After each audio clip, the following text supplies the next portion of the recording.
Pada kesempatan kali ini, kita akan mengkisahkan perjalanan hidup putra-putra Nabi Adam alaihissalam, yaitu Habil, Qabil, dan Nabi Syits alaihissalam, hingga sejarah terjadinya pembunuhan manusia dan perzinaan pertama kali di muka bumi.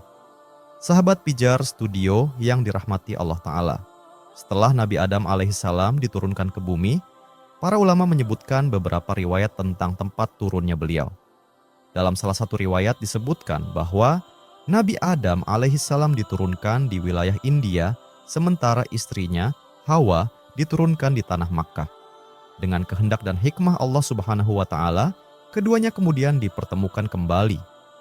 Dari pertemuan inilah bermula kehidupan manusia di muka bumi. Allah Subhanahu wa Ta'ala kemudian menganugerahkan kepada Nabi Adam dan Hawa keturunan yang banyak. Setiap kali Hawa melahirkan, ia selalu melahirkan anak kembar, satu laki-laki dan satu perempuan. Sebagian ahli sejarah dari kalangan tabi'in menyebutkan bahwa Hawa melahirkan sebanyak 20 kali. Dengan demikian, Nabi Adam alaihissalam memiliki 40 orang anak, terdiri dari 20 laki-laki dan 20 perempuan. Allah Subhanahu wa Ta'ala menetapkan bahwa setiap anak laki-laki tidak boleh menikah dengan saudari kembarnya sendiri, melainkan harus menikah dengan saudari kembar dari saudara laki-lakinya yang lain. Inilah syariat Allah pada masa itu demi menjaga keberlangsungan dan kesucian keturunan manusia. Di antara putra-putri Nabi Adam alaihissalam, yang paling tua adalah Habil, sementara Qabil adalah adiknya. Ketika keduanya telah dewasa, Nabi Adam menjalankan perintah Allah untuk menikahkan mereka sesuai syariat yang telah ditetapkan, yaitu pernikahan silang, anak laki-laki menikahi kembaran perempuan saudaranya. Namun disinilah ujian besar pertama dalam sejarah manusia dimulai. Habil ditakdirkan memiliki pasangan kembar yang secara rupa biasa saja, sementara Qabil memiliki pasangan kembar yang sangat cantik. Ketika Nabi Adam memerintahkan agar Qabil menikahi pasangan kembar Habil yang memiliki rupa biasa saja, dan Habil menikahi pasangan kembar Qabil yang sangat cantik, naluri duniawi Qabil pun memberontak. Ia menolak perintah ayahnya karena merasa keputusan tersebut tidak adil. Qabil enggan kehilangan saudara kembarnya yang cantik dan diliputi rasa iri melihat Habil yang akan mendapatkan pasangan yang lebih menarik. Dari sinilah setan mulai membisikkan ke dalam hati Qabil.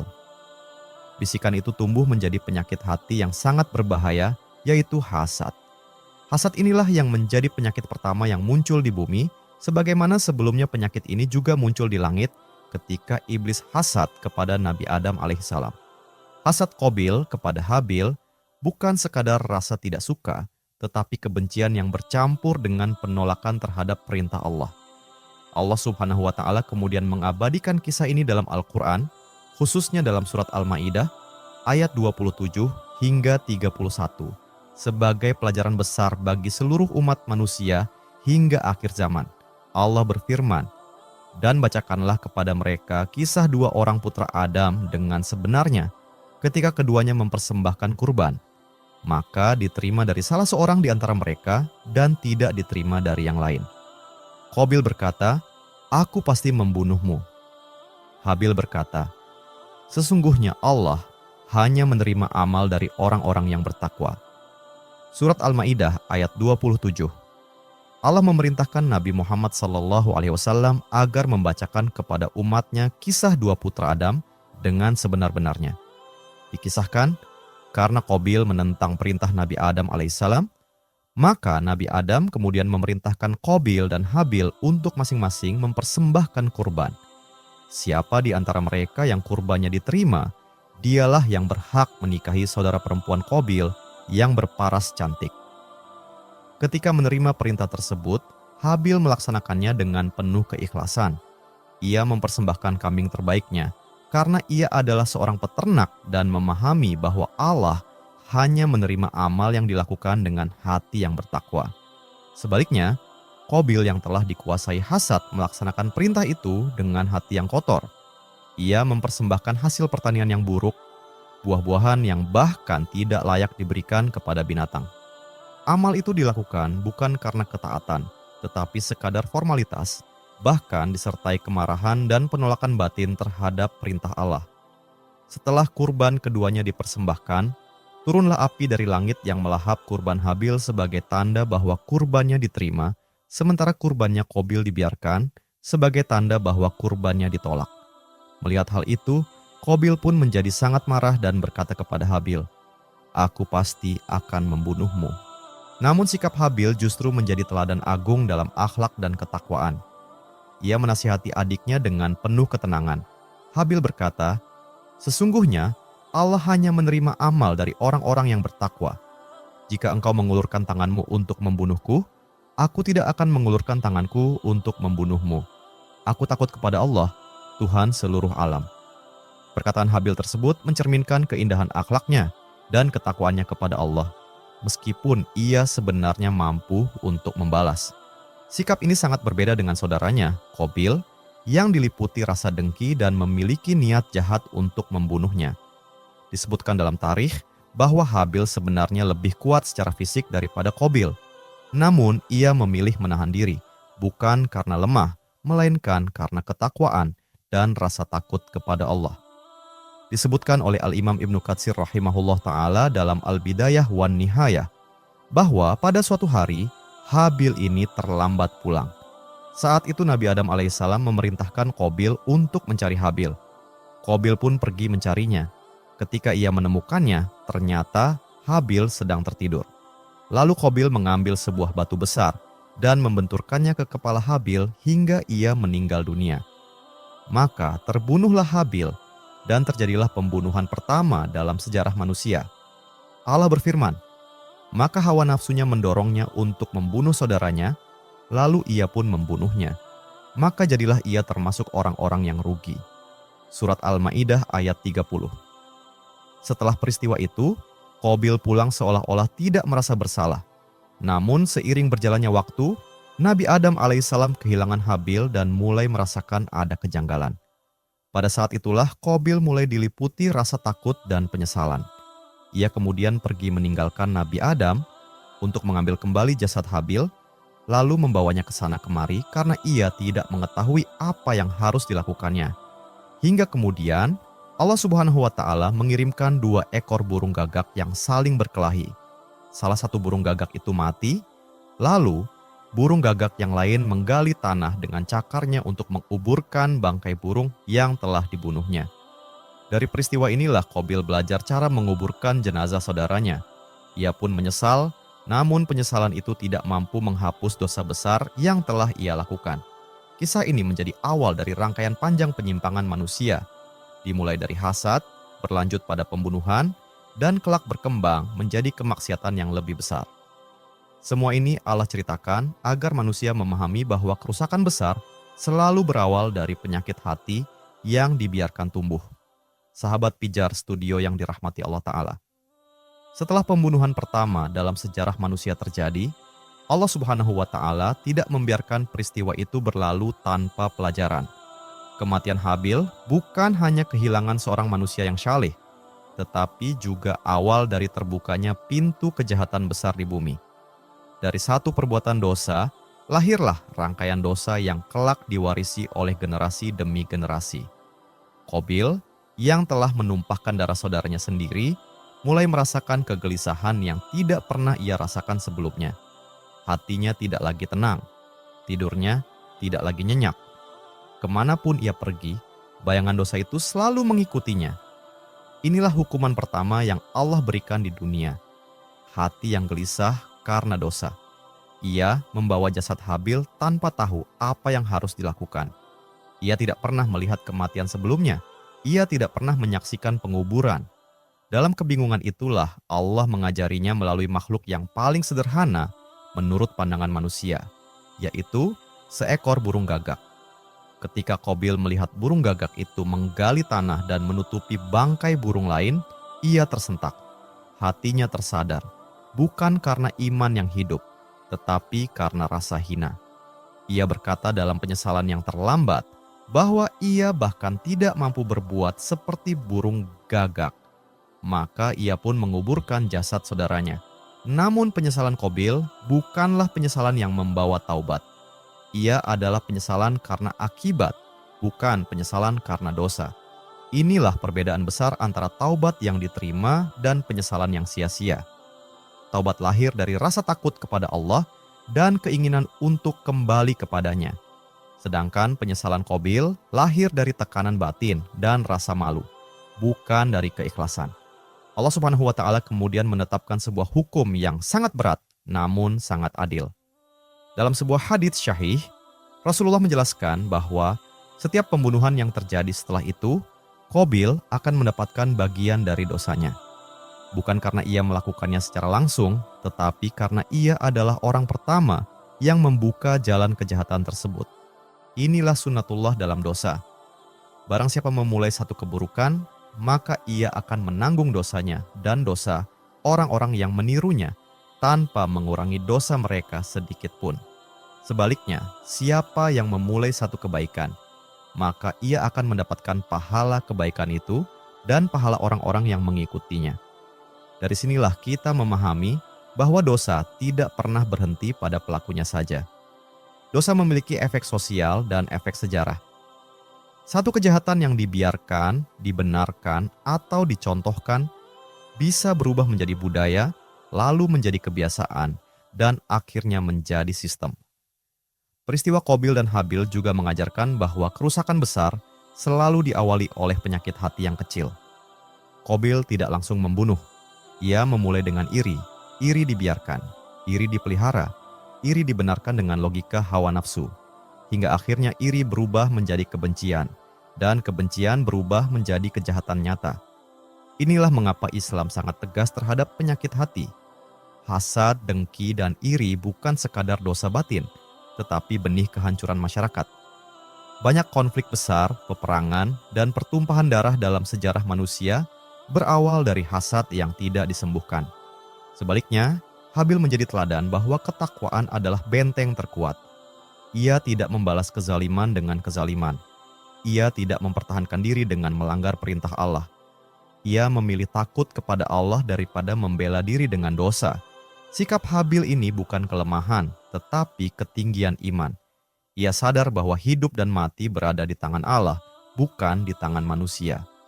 Allah Subhanahu wa Ta'ala mengabadikan kisah ini bukan untuk menakut-nakuti, tetapi untuk mendidik. Agar manusia memahami bahwa agama ini tidak hanya mengatur ibadah, tetapi juga mengatur kesehatan hati. Karena hati yang rusak akan merusak seluruh amal, sebaik apapun tampaknya dari luar. Kisah Qabil dan Habil adalah peringatan keras bahwa kedekatan nasab tidak menjamin keselamatan, dan bahwa saudara-saudara pun bisa menjadi musuh ketika iman tidak menjadi pengikat. Dari sinilah perjalanan panjang umat manusia dimulai. Sebagian memilih jalan Habil, jalan ketakwaan, kesabaran, dan ketaatan. Sebagian memilih jalan Qabil, jalan hawa nafsu, pembenaran diri, dan penolakan terhadap perintah Allah.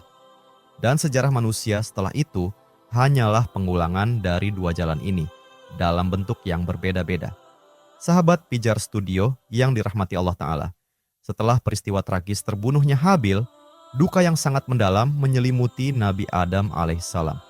Ia bukan hanya kehilangan seorang anak, tetapi juga menyaksikan secara langsung bagaimana penyakit hati mampu merusak fitrah manusia. Sebagai seorang nabi dan ayah, kesedihan itu tidak sekadar kesedihan emosional, tetapi juga kesedihan spiritual, karena kejahatan besar telah lahir dari rahim keluarga pertama di bumi. Nabi Adam alaihissalam menyadari bahwa tugasnya sebagai ayah manusia tidak berhenti pada melahirkan keturunan, tetapi juga mendidik mereka agar tetap berada di jalan Allah. Namun peristiwa Qabil dan Habil menjadi bukti bahwa hidayah tetap berada di tangan Allah, dan manusia hanya diwajibkan berusaha sebaik mungkin. Dalam kesedihan itu, Nabi Adam tidak larut dalam keputusasaan.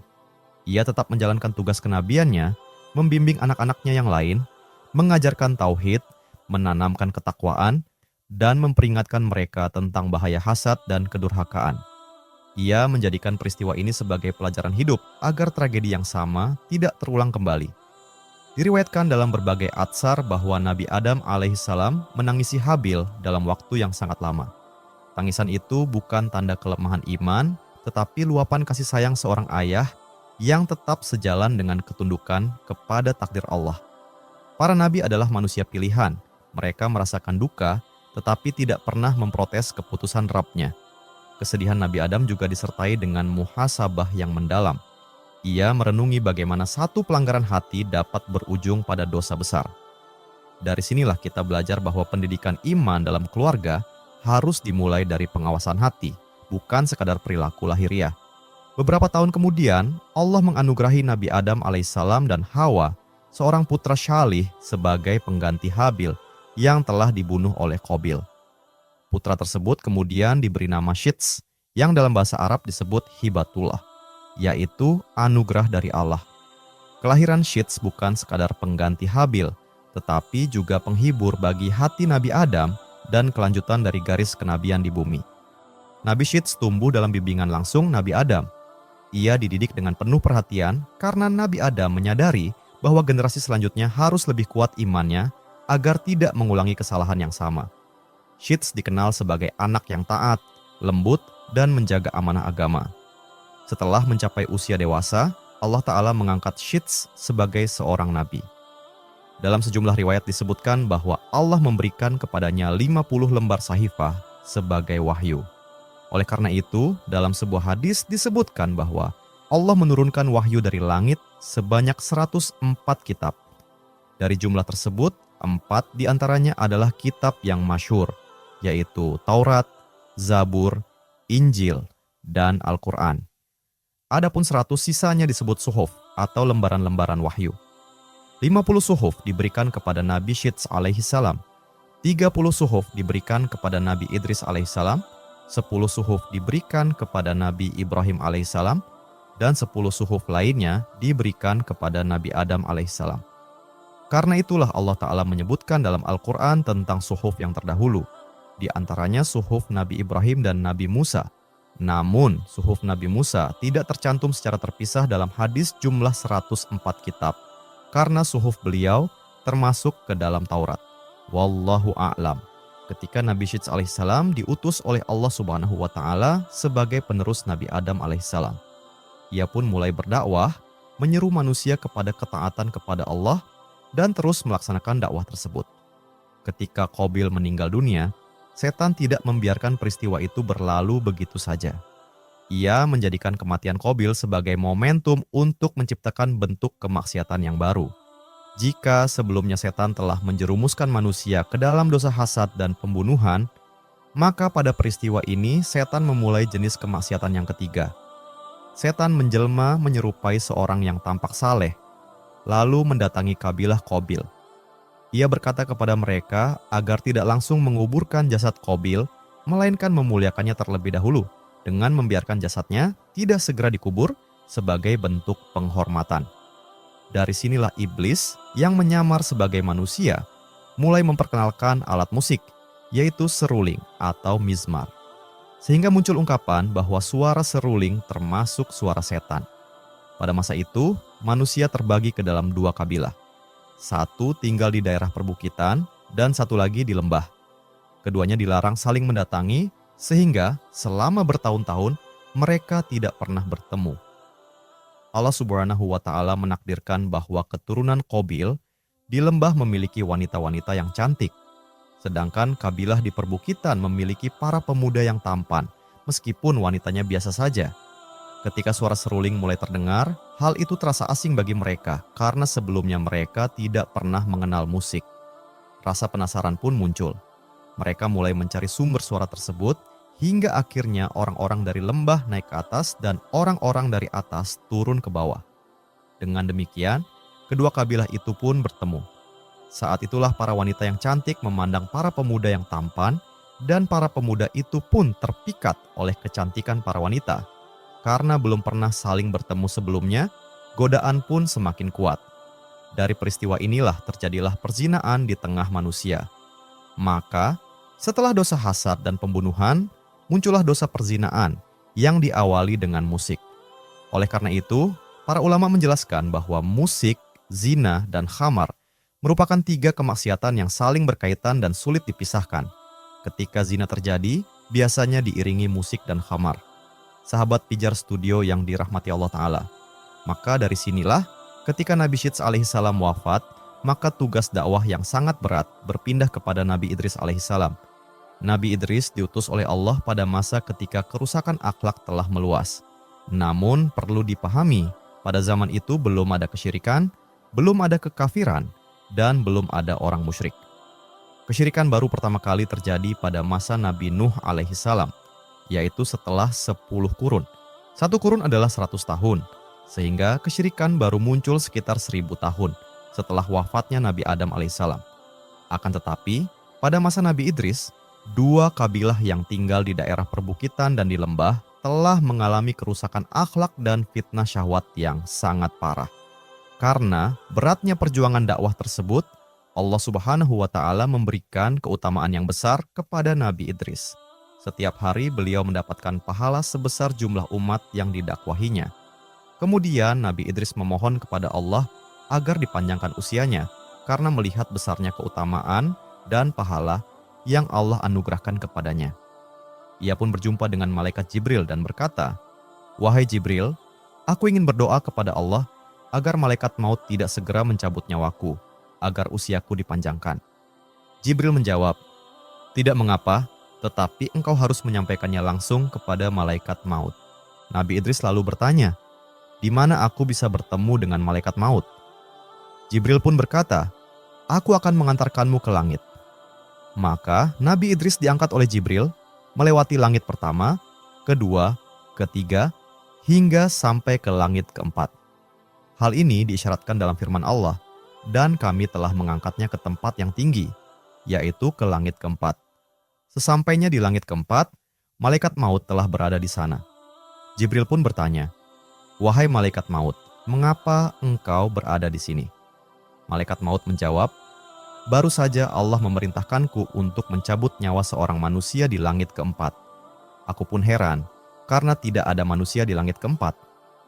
Ternyata, manusia yang dimaksud adalah Nabi Idris alaihissalam.